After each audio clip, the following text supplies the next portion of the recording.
So currently I am in my mid 20s। So এখন মাঝে মধ্যে আমি একটা প্রশ্ন পাই সবার কাছে যে what is my aim in life, and trust me I don't even have a plan, but if money wasn't a factor I would have become a gardener. আমি গাছ লাগাইতাম, গাছ বিক্রি করতাম। আমার এমনি তো একটা ইচ্ছা আছে যে পাহাড়ের মাঝখানে একটা বাড়ি বানাবো, আশেপাশে সব খালি গাছ থাকবে, ফলের গাছ, ফুলের গাছ, সবজির গাছ, বড় বড় গাছ থাকবে আশেপাশে। সামনের থেকে একটুখানি আগায় গেলে একটা বড় ধানের ক্ষেত দেখা যাবে।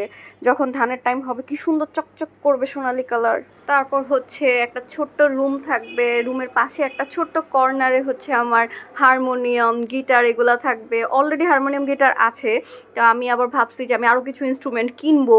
তারপরে একটা ছোট্ট কর্নার থাকবে যেখানে আমার আর্টের জিনিসপাতি সব সাজানো থাকবে। I will just make my arts and all that things.